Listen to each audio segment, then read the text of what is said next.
cada una de ellas con pasado, tradiciones, población, clima, costumbres, topografía y cultura diferentes.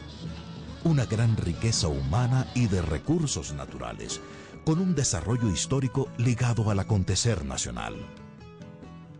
La visión Antioquia siglo XXI parte del propósito de llegar a ser la mejor esquina de América. Geográficamente es consistente pensar en serlo. Hoy no existen en el país formas de separatismo étnico, regional o lingüístico. Somos antioqueños.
Amarrarlo para acá y llega la búa. Antioquia ha sido una tierra en donde se cultiva la poesía y la lectura de la poesía.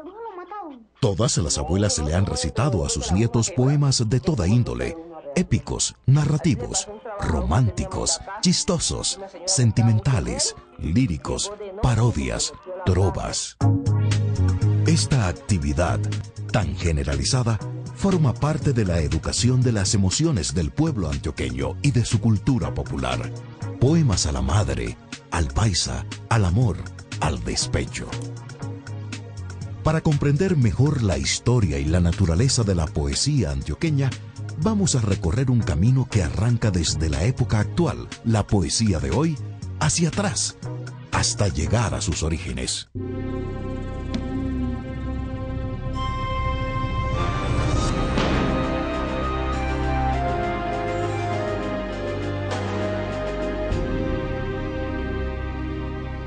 La poesía, primero que todo, es un milagro y sigue siendo un misterio, ¿no? Empezando porque uno no sabe de dónde sale. La poesía tiene tempos, tiene ritmos, tiene música, o puede no tener nada de esas cosas, sino simplemente ser una sola frase, ¿no? Un gran poema significa un triunfo del pensamiento, de la inteligencia, de la creación. La poesía se combina con muchas cosas, con el gesto, con la actitud, con la mirada, con el tono, con todo ello, hasta que se da el milagro poético que uno no sabe qué fue lo que pasó, ¿no? La poesía antioqueña tiene una larga tradición. Nosotros tenemos por allá unos nombres grabados desde la infancia, como Gregorio Gutiérrez González, Porfirio Alba Jacob, Ciro Mendía, Epifanio Mejía, pero León de Grey después nos trae nuevos ritmos, nuevos temas, y aparecen los poetas como Darío Ruiz, Jaime Jaramillo, el nadaísmo como Gonzalo Arango, Amílcar.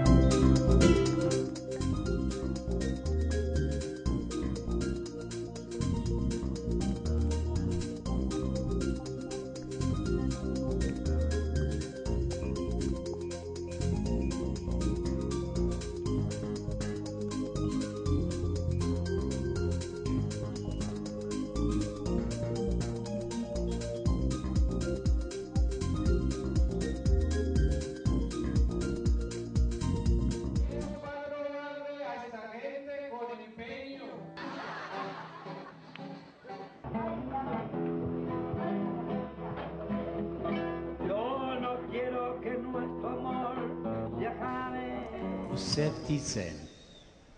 Pobili bomo septicen.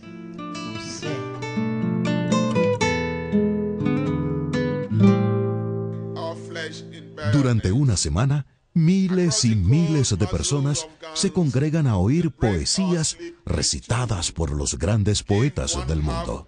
El Festival Internacional de Poesía en Medellín es uno de los eventos más importantes de la ciudad, del país e incluso de América Latina. Este festival inició en 1991, en un momento en que Medellín atravesaba uno de sus momentos más críticos, era la violencia del narcotráfico, ese miedo continuo que padecía la población civil. Y es en ese momento en que un grupo de poetas de la ciudad, comandados por Fernando Rendón y Ángela García, hacen una convocatoria a una lectura de poesía justamente para digamos, enfrentarse a ese miedo generalizado. La convocatoria tuvo mucho éxito y a partir de 1991 el festival comienza a fortalecerse. Ha reunido una gran cantidad de poetas de Colombia, de América Latina y de todo el mundo. Hasta el año 2006 habían venido a Medellín unos 600 poetas provenientes de más de 125 países. A cada festival asisten unas 150.000 personas, lo cual demuestra el gran interés que despierta la poesía entre los antioqueños. Otra de las importantes actividades que acompañan a este festival es la publicación de la revista Prometeo. En realidad, la corporación Prometeo es la que organiza o ha organizado desde 1991 el festival, pero también es el nombre de una poesía que en nuestro medio es muy importante.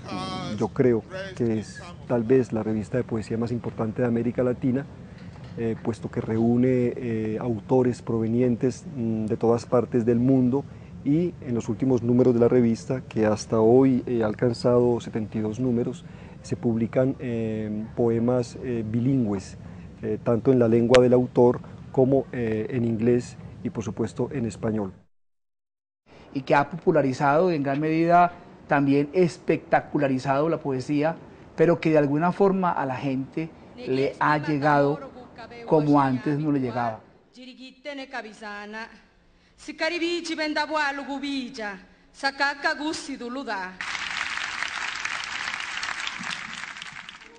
Que es posible gracias a la labor conjunta de un grupo de poetas y traductores que tienen una fe inquebrantable frente al trabajo que realizan. Todos. ¿Por qué surge en Medellín este evento cultural del pueblo antioqueño que convoca a estas multitudes a oír poesía?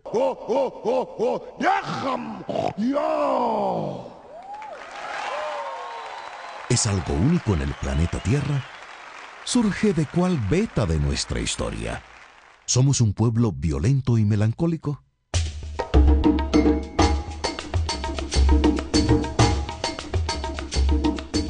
Es difícil hablar de poesía de ahora, porque la poesía es igualita al vino, necesita mucho tiempo para saber cuál es el bueno y cuál es el malo.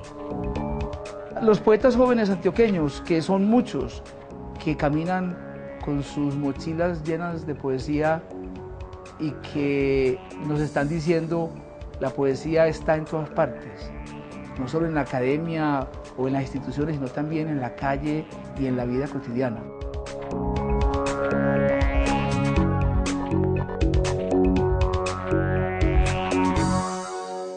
No hay un tema en mi poesía, se abre siempre a todas las posibilidades. Muchas veces la palabra misma, el lenguaje, es protagonista. Tampoco hay un contar, intención de contar. Creo que mi poesía es un poco más centrada en lo íntimo, en mi experiencia íntima de las cosas. Creo que hay una mirada personal sobre la ciudad y se aborda siempre los temas universales. Creo que es difícil escapar del sentido, del sentimiento, de la muerte del miedo, de la locura, del amor. No acierto a preguntar cuánto tiempo durará el tiempo de tus palabras. Háblame de la belleza, de la última visión en el ojo ambiguo de los muertos. Calla lo innecesario. Víctor Gaviria, quien realizó las películas Rodrigo de No Futuro, La vendedora de rosas y Sumas y restas, no solo es un destacado director de cine, sino un profundo y original poeta. Ha recibido 2 premios nacionales de poesía y publicado varios libros. A ustedes, pensamientos, agradezco haber esperado tanto tiempo en la última pieza honda de mi vida, sobre todo porque han hecho que algunos me amen por escucharlos sin decirles nada, por estar ahí como una compañía que tanto necesitan las cosas, por estar ahí en las largas noches en que no éramos nadie. Por favor, no éramos nadie y el viento nos barría. A mí me conmueve mucho la poesía de Víctor Gaviria. Siento que en él hay un esfuerzo muy grande porque la realidad pase a la poesía sin que medie demasiada filigrana del lenguaje, con un lenguaje lo más sencillo y lo más cotidiano posible, pero en donde continuamente afloran grandes temas de la zozobra y de la desdicha de la sociedad colombiana. Yo recuerdo sobre todo un poema muy hermoso, que no sé en cuál de los libros de Víctor estará recogido, que se llama Mi hermana regresó de Chicago, que a mí me parece uno de los grandes retratos de la emigración colombiana. Por supuesto que afortunadamente el poeta nunca se propone hacer cuadros sociales, se está hablando de cosas íntimas, pero cada uno de esos temas íntimos logra tener una repercusión social. Y es un poema que define muy bien lo que es el estilo de Víctor Gaviria en la poesía, como cada detalle de las circunstancias en que su hermana vuelve de Chicago. La vimos colocar sobre la cama las mercaderías que pagarán su viaje de regreso. Mi madre se ha emocionado en el umbral de la puerta. Las camas gemelas cubiertas de regalos ajenos le han parecido a mi madre una extravagante mariposa de buena suerte. Todo es tan conmovedor, sin estridencias, sin hacer el esfuerzo por hacernos sentir que eso es patético, que eso es dramático, pero es muy conmovedor y de una manera muy humana, muy viva y por supuesto también muy cinematográfica. Él no puede impedirse ser también alguien en quien la mirada es muy importante. En alguna parte, en un poema, una bicicleta que está la mitad en la sombra y la mitad en la luz, son por supuesto la mirada de alguien que tiene una relación tan intensa y tan original con el cine. Yo siempre escribo unos poemas que están al borde de que no son poesía. Me gustan mucho los temas que son de la vida diaria, las pequeñas impresiones muy personales. De entrada están fuera de la poesía, pero que tú vas trabajando, o vas leyendo el poema o lo vas escribiendo y de pronto llegas a un momento de emoción, unos momentos de poesía dentro del prosaísmo de la vida diaria. Es como si uno quisiera tratar de confirmarse a uno mismo de que la poesía está también acá, que si uno no la vive es porque no la ha visto, pero que está acá, está en cualquier cosa. Entonces, muchas veces, como te digo, son poemas que empiezan como lentamente, como en cámara lenta, como cuando uno está, digámoslo, empezando a acelerar en una bicicleta, ¿cierto? Empieza lentamente, hasta que en un momento dado uno alcanza un sentido y una emoción. Esa es para mí la poesía. Emulando pues la audacia de los nadaístas y en general de la poesía moderna, de la poesía conversacional del mundo, con esa audacia buscar convertir en poesía unas cosas que no lo son. Eso es lo que yo he pensado que es el poeta, por lo menos el poeta que yo quisiera emular y parecerme. Aquella persona que va trabajando en los bordes de la poesía. Desde hace más de 150 años, desde Baudelaire, cuando se crea lo que se llama poesía moderna, los poetas siempre buscan llenar todo ese horizonte simbólico y mítico de los hombres modernos, de las cosas de la vida diaria, es decir, de los edificios, de los aviones, de las vitrinas, de las calles, de la vida de barrio. Hacen unos poemas que tienen una lectura muy fácil, que aparentemente no significan sino aquello de lo cual hablan, pero que al final ellos mismos se convierten en una metáfora delicada y tenue. Otra cosa que el poema no menciona, pero que está detrás, es como un pequeño misterio que hace que las cosas signifiquen otra cosa distinta a lo que son. Como si las cosas, digámoslo, de la vida cotidiana estuvieran huérfanas y desprovistas de una emoción poética que solo el poema restituye. Entonces, por eso para mí, lo que yo he escrito, por lo menos, digámoslo, de lo que es significativo y lo que es intrascendente. O sea, uno recuperando para el significado de la poesía algunas cosas que no tenían sentido antes, las va uno recuperando, lugares, personajes, un poco lo mismo que vimos que hacía Elí Ramírez. Elí Ramírez es el poeta de la calle, del barrio. Es un poeta original, único en Colombia.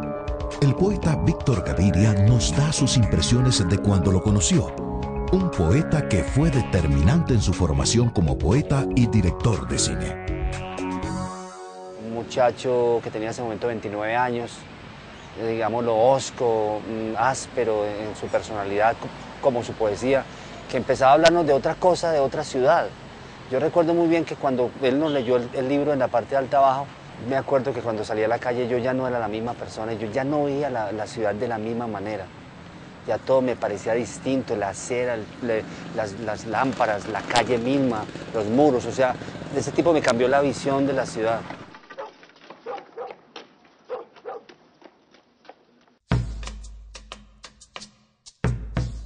Son pequeños relatos llenos de una poesía muy cruda, muy fuerte, pero al mismo tiempo muy sincera.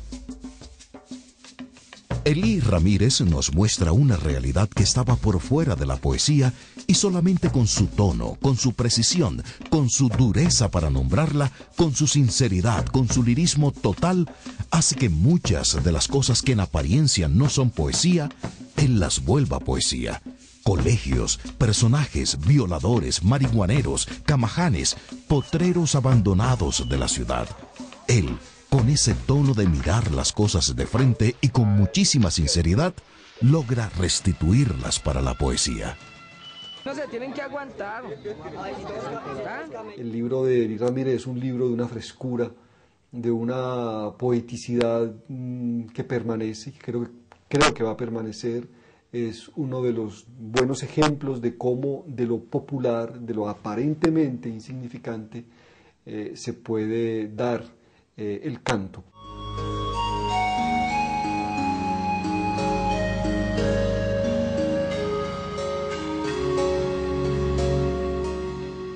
El vecino de la cuadra vive obsesionado con sus problemas, los mismos de sus vecinos. Dicen que en la fábrica los ruidos tartamudean de pena, viendo su rostro de miel triste.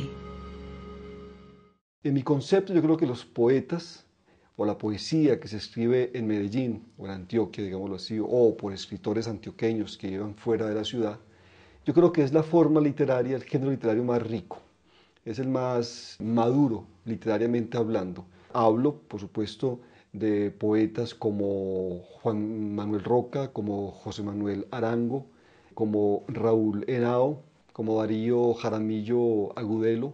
Un poquito antes de ellos está Jaime Jaramillo Escobar.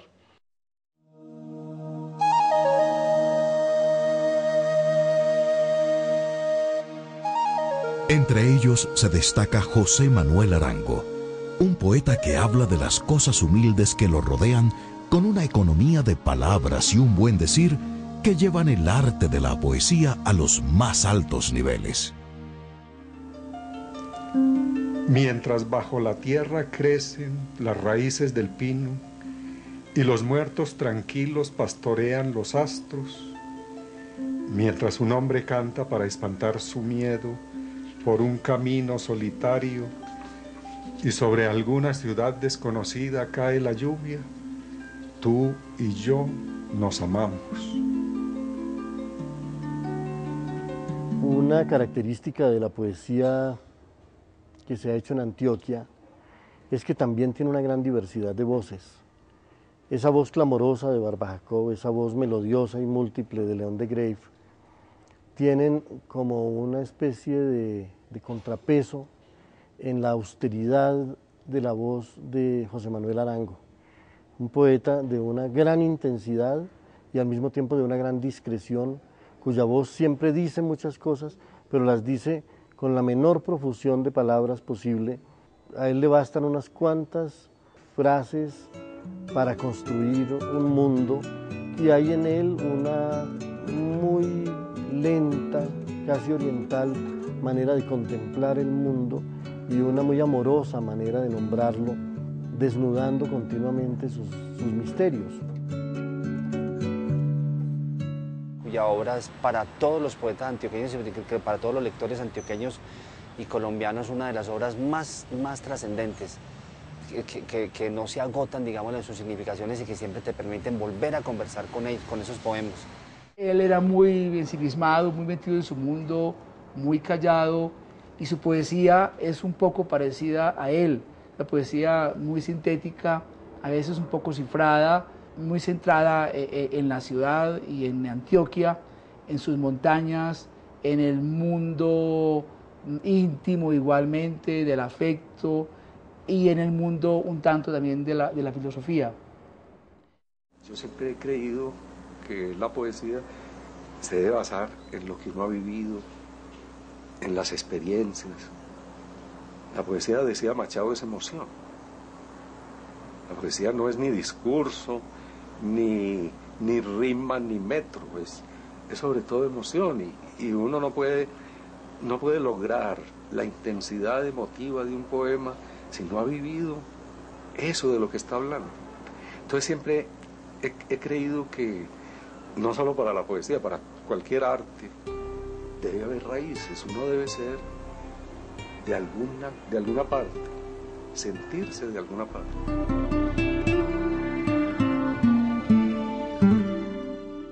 Es una poesía que cuando uno se acerca por primera vez a ella parece tenue, parece escueta, y a medida que uno entra en contacto con ella, uno va sintiendo cada vez más cuán rica es, solo que uno tiene que aprender a oír esa música, porque esa es otra música, una música en la que el silencio tiene una presencia importante, en la que lo tácito tiene una presencia importante, una poesía en la que no se dice todo y en la que siempre podemos encontrar cosas nuevas en frases y en versos que ya habíamos leído. Es un nuevo tipo de poesía en nuestra lengua, es un paso en otra dirección, en una poesía ya de por sí tan rica como la colombiana y como la antioqueña.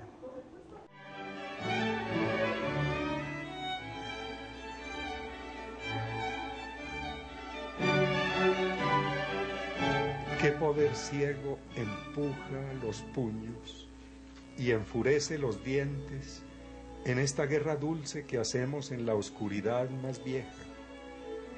¿Qué mano de raíces tiende tu cuerpo, curvado en el amor como un arco?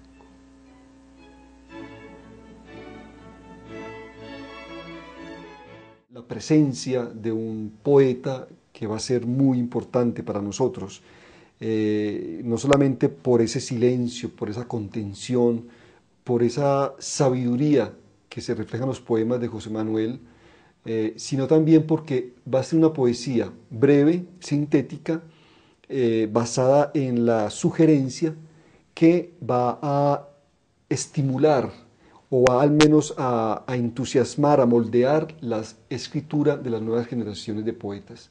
Yo creo que José Manuel Arango es importante también por eso, porque después de él la escritura del poema en Antioquia y en Colombia va a ser de alguna manera diferente. Quizá la locura es el castigo para el que viola un recinto secreto y mira los ojos de un animal terrible. Pero, ¿qué otros grandes poetas antioqueños han mantenido viva la tradición y la calidad poética de esta tierra?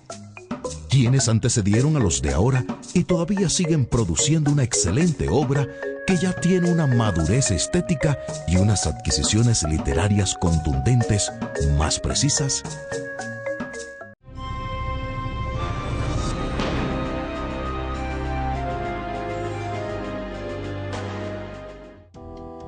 En la década del 70, la poesía antioqueña estaba atravesada por dos atmósferas. Una costumbrista, en donde Jorge Robledo Ortiz era el poeta insigne de la raza. Y una atmósfera transgresora, que es el movimiento de los escritores nadaístas. En este contexto surgen 3 libros que le van a dar un nuevo rostro a nuestra poesía. En este lugar de la noche, de José Manuel Arango. Combate del Carnaval y la Cuaresma, de Raúl Henao, y Memoria del Agua, de Juan Manuel Roca. Estos 3 libros van a cambiar el mapa de la poesía antioqueña y van a aportar elementos muy importantes para la poesía colombiana.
José Manuel Arango, un poeta que habla de las cosas humildes que lo rodean con una economía de palabras y un buen decir que llevan el arte de la poesía a los más altos niveles.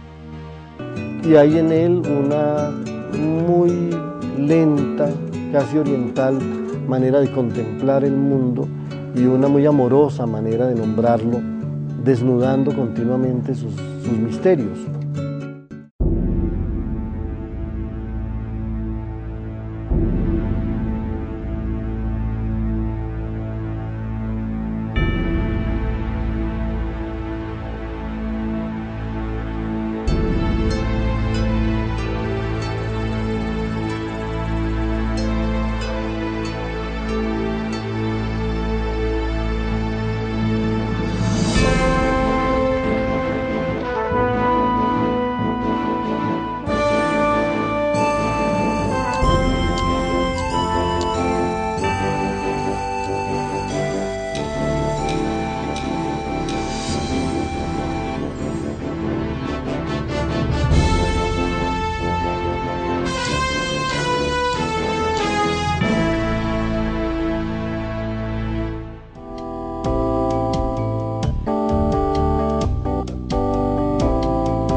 Pero, ¿qué otros grandes poetas antioqueños han mantenido viva la tradición y la calidad poética de esta tierra?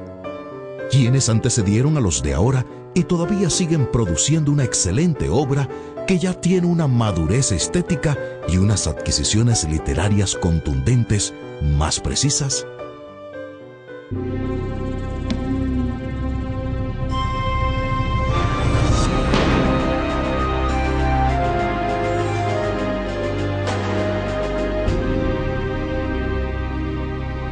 Surgen unas figuras muy importantes. Hablemos, por ejemplo, de Darío Jaramillo Agudelo, que es un poeta súper leído por los jóvenes, sus poemas de amor, sus libros sobre poesía amorosa, que son varios, cuentan con una gran cantidad de lectores jóvenes. Es una poesía que permanece, es una poesía que es declamada por los jóvenes amantes, cosa que produce un gran respeto de que una obra poética se convierta en el instrumento utilizado por los jóvenes que se aman.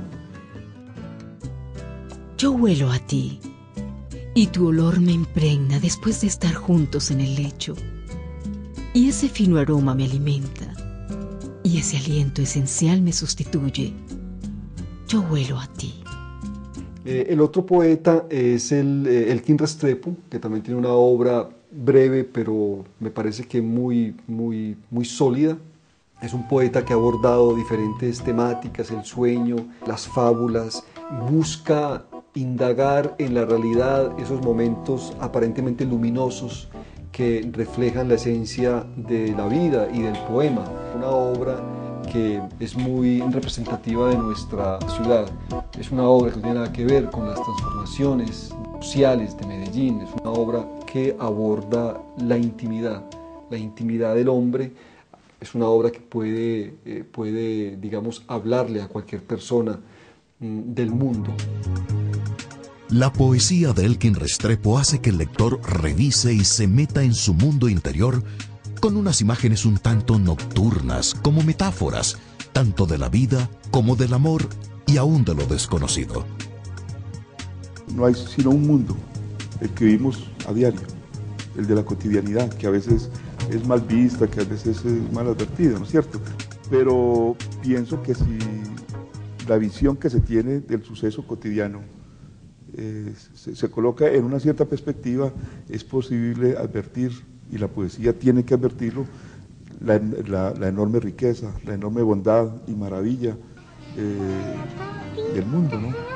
El enorme don que es vivir, en mi caso, y lo que escribo. Espero que es un hecho tan extraordinario, pues conmueve, y yo creo, en mi caso, y lo que escribo, espero que allí se manifieste de la mejor manera. Sufres, ¿cierto? De una manera que no desearías. Y la sola idea de que las cosas huirán de ti un día para siempre te llena la vida de rencor. Ay, si la vida pudiera cambiar. Si en lugar de su peso se tuviera la palabra que redime. Otro poeta que ha hecho huella en Antioquia es Rogelio Echavarría. Rogelio escribió un primer libro llamado El Transeúnte, con poemas de un personaje que transita por las calles y dice y describe cosas. Una obra maestra de la poesía. Después le ha ido agregando poemas en las sucesivas ediciones con el mismo título, de tal forma que hoy en día lo que se consigue es una antología de su propia poesía, de toda una vida, con el título de El Transeúnte. Me inspiro mucho en la calle y por eso mi poesía es así, mi poesía es transeúnte, mi poesía es cotidiana, porque seguramente, eso estoy seguro, yo no lo puedo recordar, pero yo estoy seguro que caminando por la calle hice por lo menos el comienzo, todas las calles que conozco son un monólogo mío, estoy seguro que eso se me ocurrió y ya enseguida hice el poema. A mí me pasa mucho eso. Ayer iba por la calle y se me ocurrió un verso, a veces los vuelvo poema, a veces no se vuelven nada. Poesía de las cosas que lo rodean, de la calle, de las cosas que ve y siente.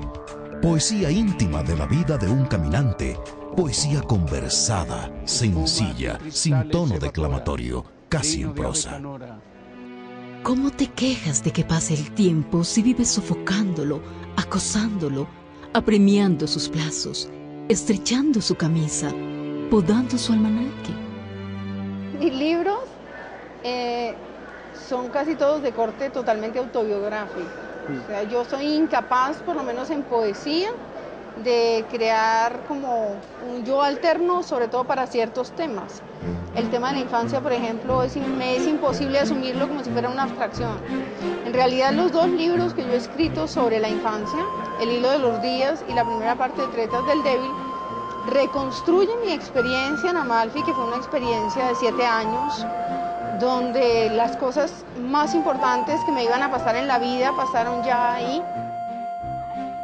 Piedad Bonet pasó su infancia en una hacienda en donde absorbió las costumbres y la cultura antioqueña. De mi padre, que de niño tuvo los ojos tristes y de viejo unas manos tan graves y tan limpias como el silencio de las madrugadas, y siempre, siempre un aire de hombre solo. De tal modo que cuando yo nací me dio mi padre todo lo que su corazón desorientado sabía dar, y entre ellos se contaba el regalo amoroso de su miedo. Desplazada por la violencia, se radicó en Bogotá. Ha publicado varios libros de poesía y 2 novelas en las cuales se sumerge en los vericuetos del amor en pareja. Yo creo que los poetas somos siempre personas un poco desencantadas de la realidad, que tratamos de suplir la realidad con realidades alternas construidas de palabras.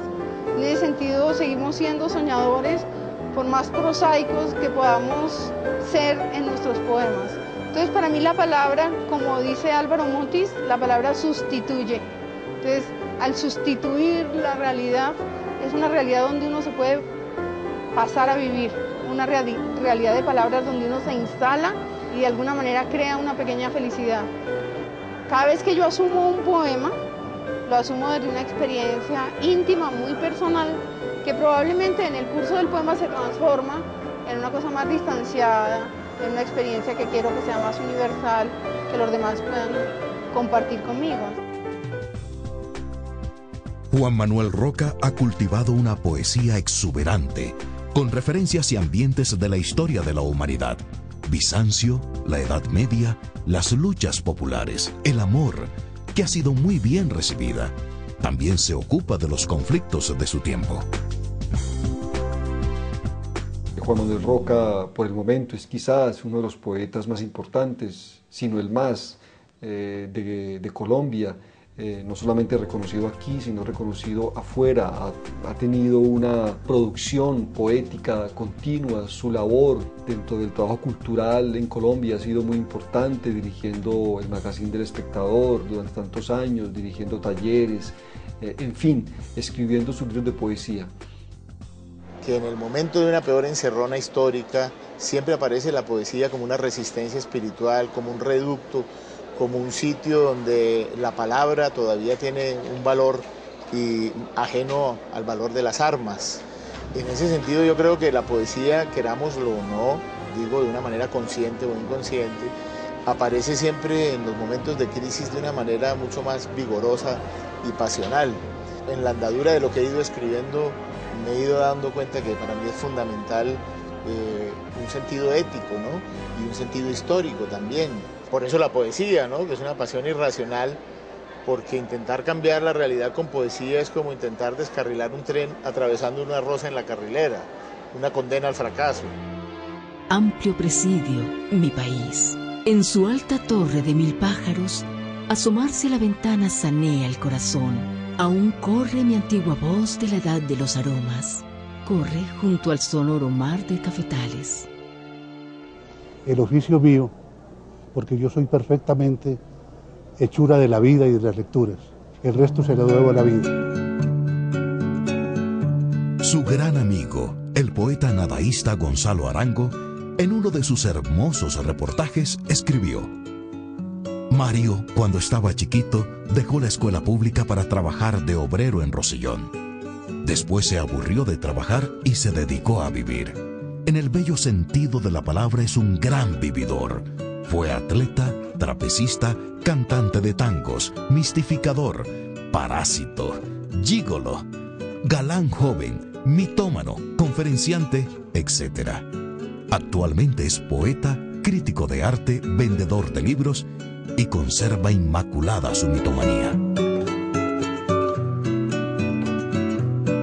En Medellín fui creciendo y fui haciendo amigos, entre ellos Carlos Castro Saavedra, que es un amigo que yo recuerdo con una gran nostalgia, que vio mis primeros versos cuando yo era un muchachito, que tenía 16, 17 años, y me estimuló mucho, lo vino Manuel Mejía. Mira, el principio de la poesía es el asombro. Yo nací lleno de asombro. Mis primeros versos se los mostraba a Carlos, inclusive una vez él y Manuel Mejía iban a pagar un folletico para que yo publicara unos versitos. Los muchachos jugábamos al fútbol, al bueno y al malo en las tardes con color de azafrán, frente a la fábrica donde yo iba a ser hombre. Yo siempre he leído con mucha admiración y suspenso, digámoslo así, los poemas de Mario Rivero, que son poemas muy sencillos, ¿cierto? Con elementos de la realidad, casi prosas, casi anécdotas, pero en los que uno ve como una intención de poesía allá al fondo, como unos puentes de aquel que está fuera de la poesía, a través de ese prosaísmo, a entender, digámoslo, cierta intención poética del mundo. Otro buen poeta antioqueño es Óscar Hernández, de gran originalidad, periodista de opinión quien viene escribiendo desde mediados del siglo pasado. Vengo escribiendo más de media vida, casi que perdiendo el tiempo para mucha gente, ¿no? De modo que mis grandes sostenes en la vida son el amor o el afecto, el humor y la poesía. Yo creo que sin ellas me hubiera quedado muy difícil vivir. Hablar de poesía, una de las muchas cosas en las cuales no sigue creyendo la gente, pero que sigue siendo para mí, supongo, para muchas otras personas, una especie de vertebración con el mundo de adentro y de afuera. Un gran poema significa un triunfo del pensamiento, de la inteligencia, de la creación. No sé si escribo estas palabras para ti, o para mí, o para nadie. La verdad es que tú y yo somos un casi nadie. Todo termina en la misma luz, la misma oscuridad, en la misma palabra que hizo el mundo y que jamás